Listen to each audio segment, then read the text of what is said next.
as he walks in. Yeah. What do you need me to do? We're live. Put some headphones on. Let's talk. It doesn't matter. Right there. Welcome in. This is the best darn 12-minute podcast on real estate and mortgage in this land of the USA that I know of. David Hall here with Patrick Ali. What's going on, everybody? How are you? Good. Really good. Good to see you. Mr. Chris Puzzuoli joining us this week.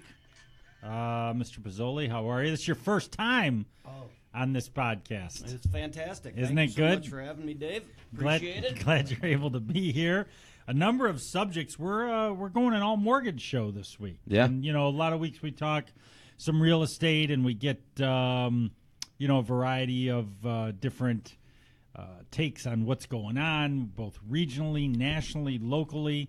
But this week we're going to stick a little bit more to mortgage and talk about sort of the latest and greatest of what's going on in the industry. Well, I like it, too, because we can have a little bit of insight, on our side of the business. Yeah. We highlight a lot of people, and I think we do a good job there, but we never really get to highlight ourselves, so it's kind of a selfish podcast today, I guess. You're going to highlight yourself?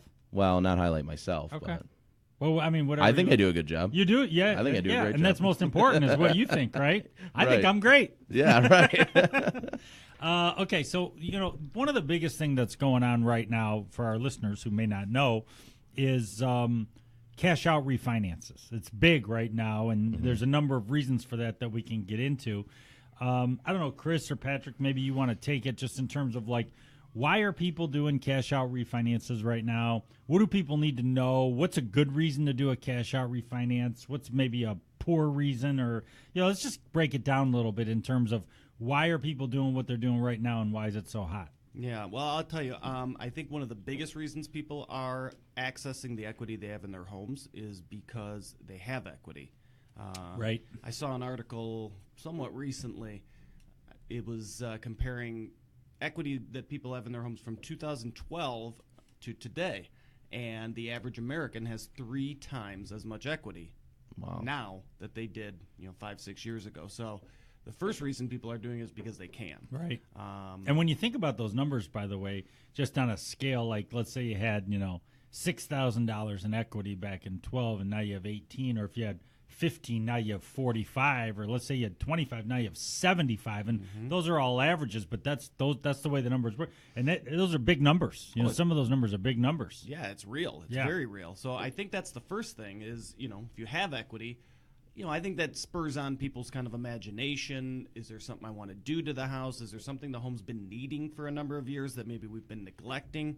So that's the first thing. The second thing is as we know, it's a shortage of homes on the market as far as an inventory standpoint. Yeah. And, if people are starting to get that itch, want to do something different, want to live somewhere different, want to change things up, if there's not a lot of houses out there, or maybe there's not a ton in your price range, or you feel like what is out there maybe is overpriced, you'll look at what you have. Yeah. So I think it's a combination of things, We want to shake things up. We want to do something a little different.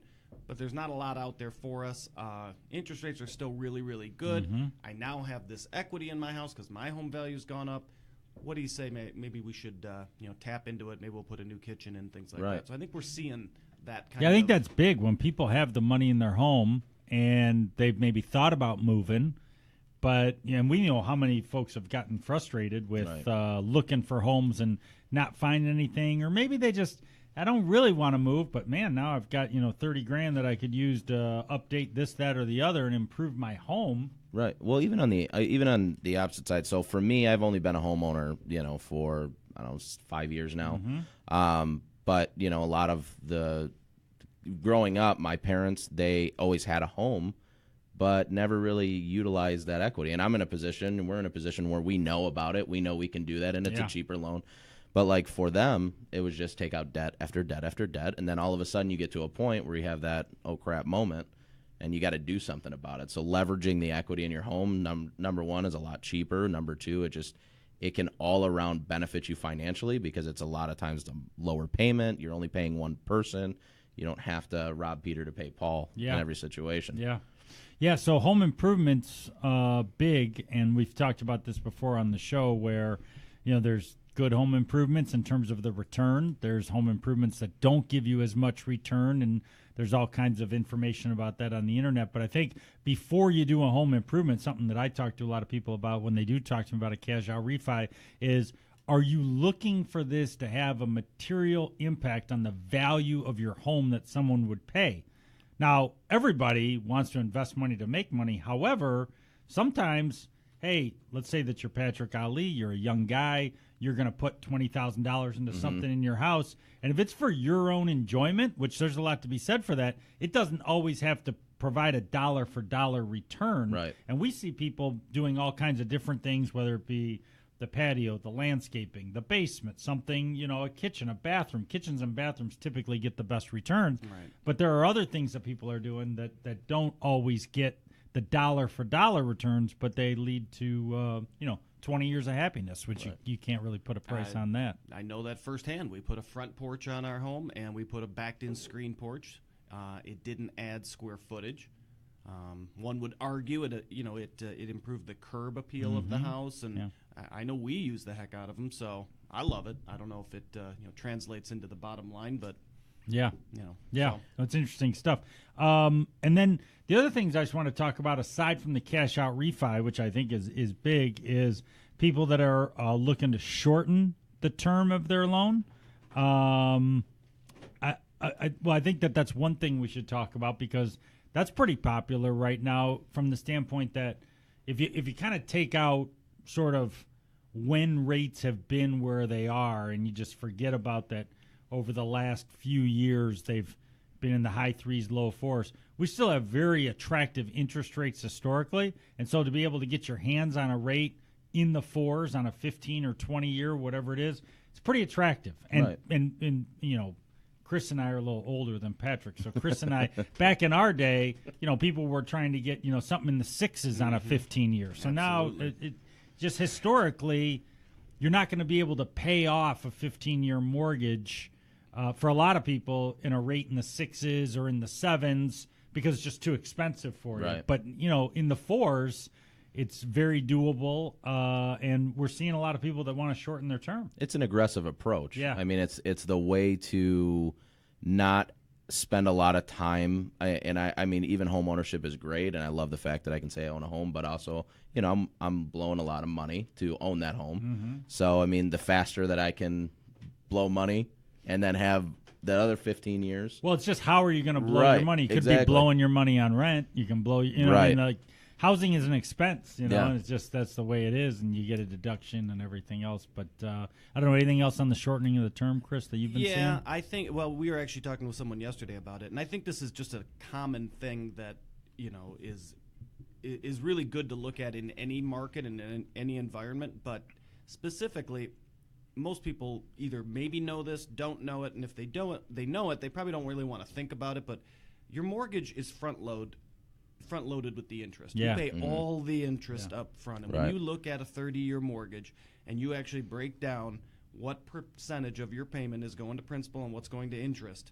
I mean, it's okay to look at it over, 1 month, 2 months. You start looking at it like the first 5-6 years of what you've actually accomplished in terms of paying down your loan versus what you paid in interest, and you compare that with a 15-year, I mean, it'll blow your mind. You are paying so much interest on a 30-year loan. Yeah. So if you can shorten the term, and David, as you mentioned, interest rates still in the fours, it's an incredible opportunity. It really, really is. And it's not that much more. People seem to think, I can't afford doubling my house payment. It isn't doubling your payment to pay it off in half the time. People can't see this, that I'm handing Puzzuoli my credit card right now. That's right. Oh, right. Yeah. Just buying. I'm in. Right. Well, I think that, this phenomena that I've noticed of going to a shorter term happened a long time ago, where somebody had a 30-year. Everybody that buys a house generally for the first time does a 30-year. Yeah, Nobody goes on a 15-year AM schedule when they first buy a house. They all go on a 30-year.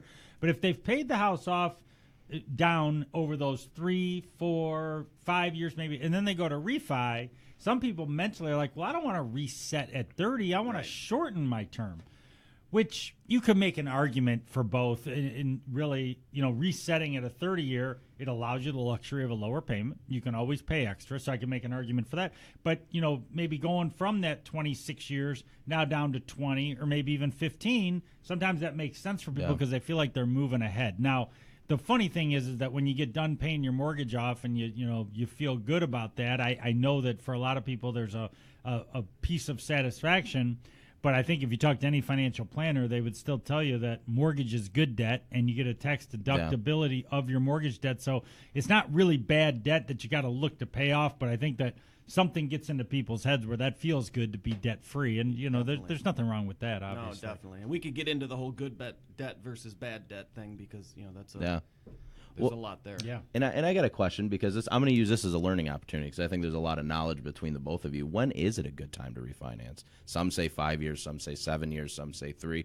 Like when is that a good opportunity to take a second look at your mortgage? And well, I think it obviously all depends on circumstance. My short answer would be, obviously, if you're looking at a rate reduction of any type, that makes sense. I also think that you might have some life needs. I see a lot of people that they're at like 4.25%, and if they refinance because they want to, pay off some other debt and maybe take some cash out, then they're going to 4.5%. I mean, a quarter point in interest really is not that big a deal in the overall scheme of things. We all want to save money on interest. There's no doubt about that.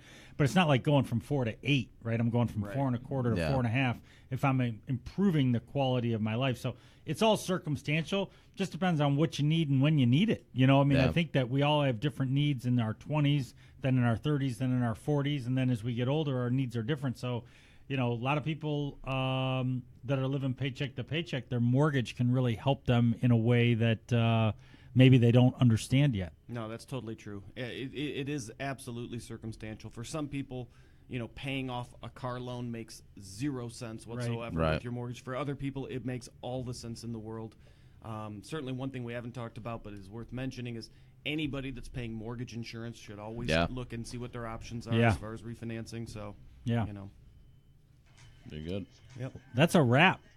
Well, that's wonderful. That's quick. Isn't that? Thanks for having me. Isn't that something? I mean, that was a show. It's 12 minutes. Yeah. Well, I mean, we went over because we had so many good things to talk about. But I think that in general, people that listen to the show, hopefully we give them some kind of insight of what's going on behind the scenes. We're going to continue to do that week after week with different real estate partners and also our mortgage knowledge that we have here that we can share with people so that they kind of get a view into what's going on behind the scenes. If you have questions for the show, you can respond to us on social media where the show's being sent out to, and we'll be happy to bring them in. We should solicit more questions from our listeners. We should. We may be going to Facebook Live soon. So Are we going to Facebook Live? Yeah, it's talking about it. It's really exciting stuff. Yeah. Wow. Patrick Ali, thanks as always. Always fun. Chris Puzzuoli, Appreciate I'd it, give you a guys. pretty Thanks so high much. rating here on your first show. Yeah. Wow. Yeah, heck of a job. Incredible. Good to have you. For everybody here at the best darn 12 minutes podcast in real estate in this United States, we'll see you next week. I'm David Hall.